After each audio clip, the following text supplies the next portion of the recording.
Wow, what an honor it is to be here at the EMET dinner and to be able to introduce my dear and good friend, Dr. Ashraf Ramallah, President of Voice of the Copts.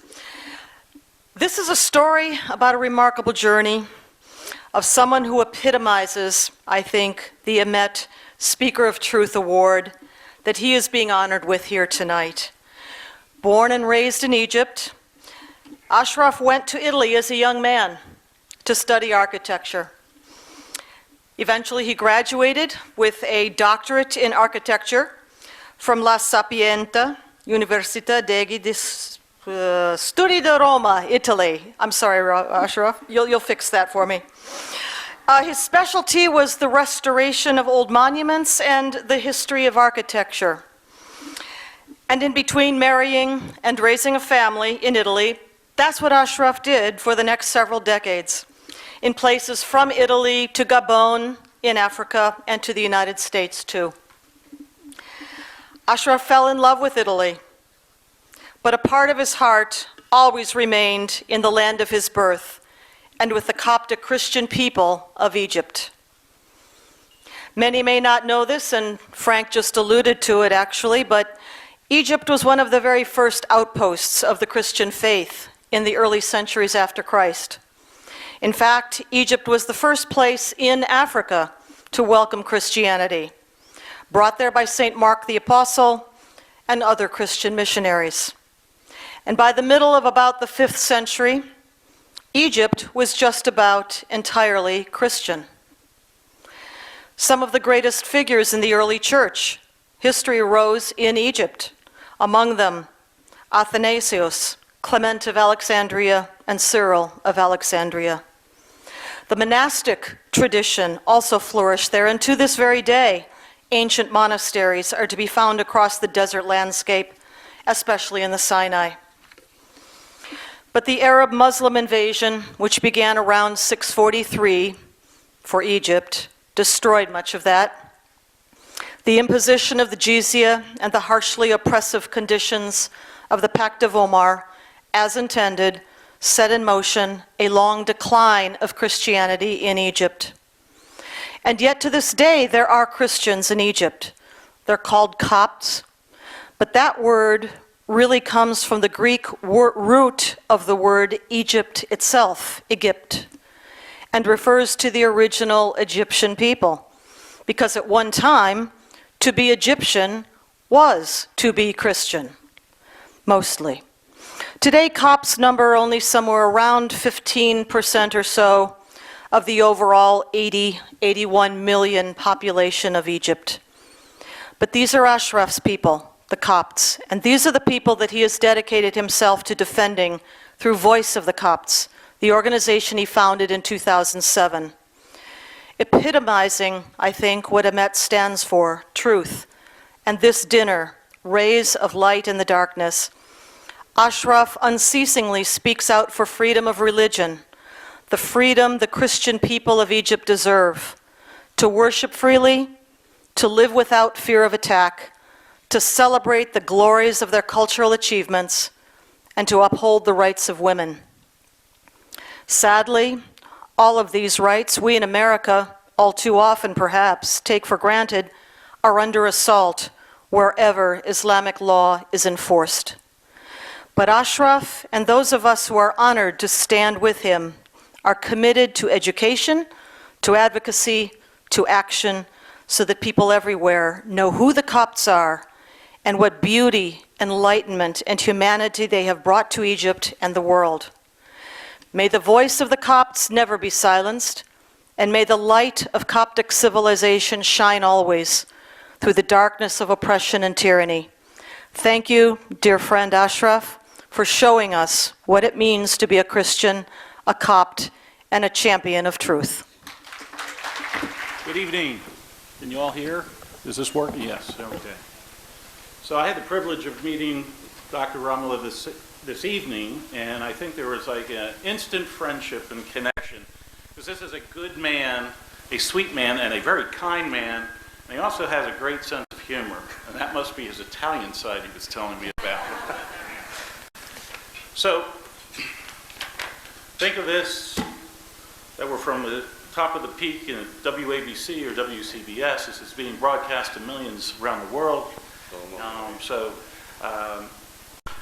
What I thought would be nice is to know a little about who you are and what makes you tick and how you've evolved to who you are today. So if we could talk a little about the subject that Egypt was the home of the Christian community many, many years ago, and it's dwindled to about 8 to 12 million people. Because the Christian Copts make up only about 10 to 15% of Egypt's population, which is now, I believe, around 80 million people, they, for decades, have lived in fear, have been harassed, have been subjected to attacks in churches and villages and homes, even abductions and forced Islamic conversion. Such abuse took place under the staunchly secular regime of Hosni Mubarak, but grew much worse under President Morsi.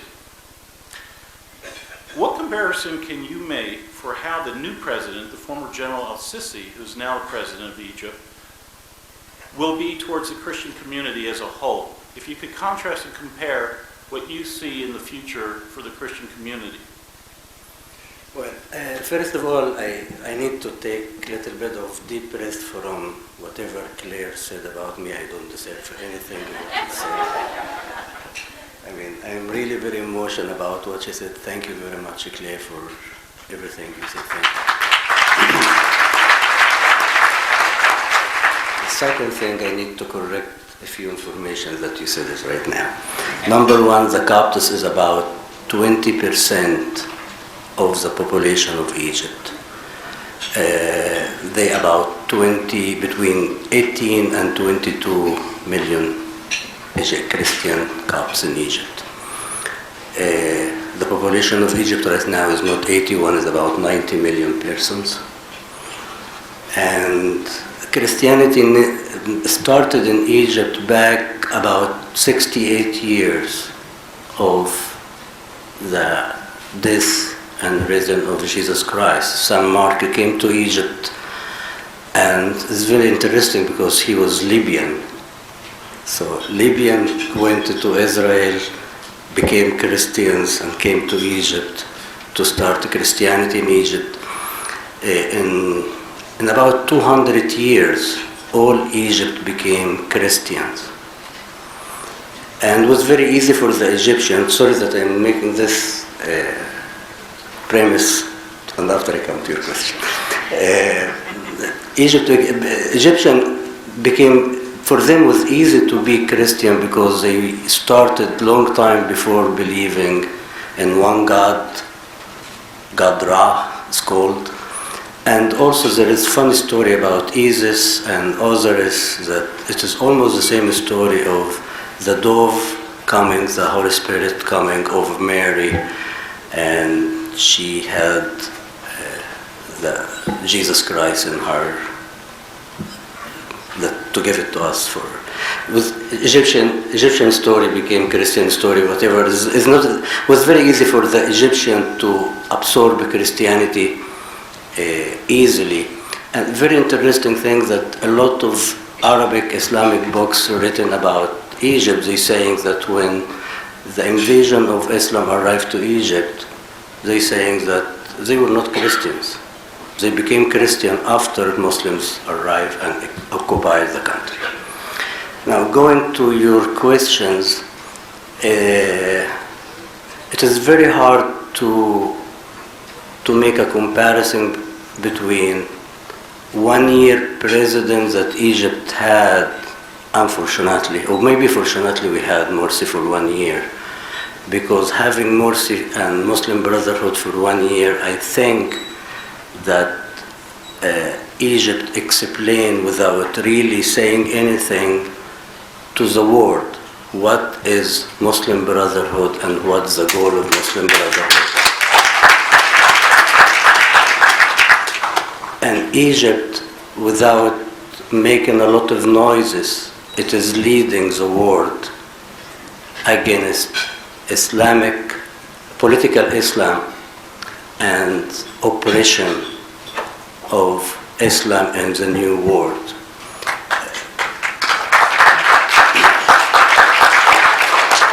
The story with Muslim Brotherhood is back about 83 years back, and I'm not going there because otherwise he will beat me up. But anyway, 83 years of Muslim Brotherhood, they were saying wonderful words. We call it they putting the poison, drop of poison in the honey, so everybody was drinking and eating this poison without realizing it. I could say thank God we have them a couple of years ago, and I hope that all of you forgive me when I say that Muslim Brotherhood reaches the power thanks to United States administration.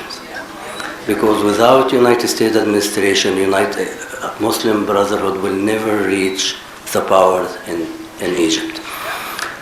Going back to making kind of comparison, it's very hard to do it because everything that President el-Sisi is saying right now, it is wonderful, it's great. He started before the election saying that he doesn't want to speak about a religious minority, great. But it's very interesting that when he started his installation, we have an imam reading the Quran. So why are you doing this if we are in secular, if you're really pushing for a secular country? He started to ride the bike last Friday at 6 o'clock in the morning with 3,000 students from the various military school and police school. Great. We would like to have a president like that he stand up and he said, I am one of you, I am not over you. I wish that if he stay for 4-6 years or maybe more, he will be the same thing. Staying one of the people, one of the Egyptian people, like them, not above the law overall, because what happening in 60 years of history, the president became another god or another pharaoh, or whatever we would like to call it. So, the premise is very good, but we don't know what's going to happen tomorrow. So there's a good start, but the future will tell what it will mean for the Christian community in Egypt. That's correct. Not only for the Christian of Egypt, but also with the relation between Egypt and its neighbors, overall Israel. We don't know what's going to happen because in the beginning they're saying that they're going to keep the Camp David and the peace treatment, and sometimes they switch. It depends on the wind. When the wind coming from the south is something, coming from the north something else. I'd like to ask you one more question.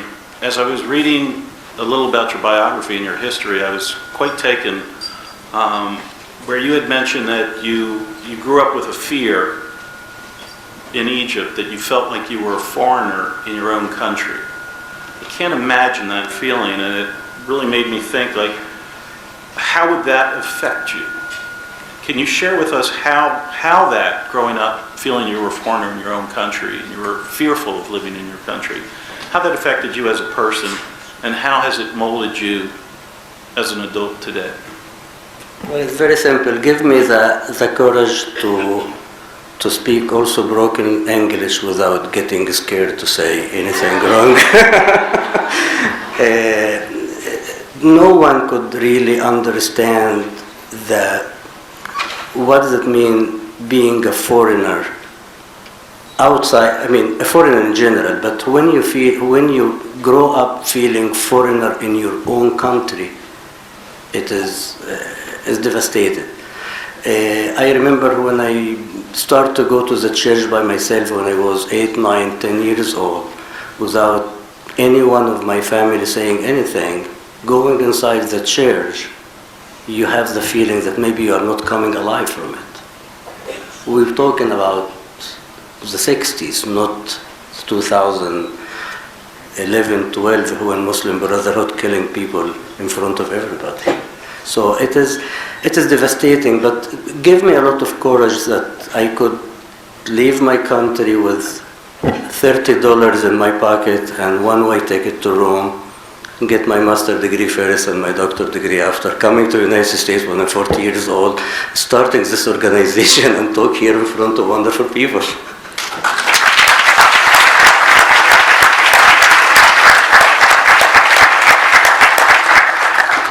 I want to thank you so much for accepting the offer and standing up for your beliefs and your convictions. It's been a real honor and a real pleasure for me to personally get to know you a little bit tonight, and I hope we can stay in touch because you sound like someone I would enjoy being a friend with. Thank you. Thank you.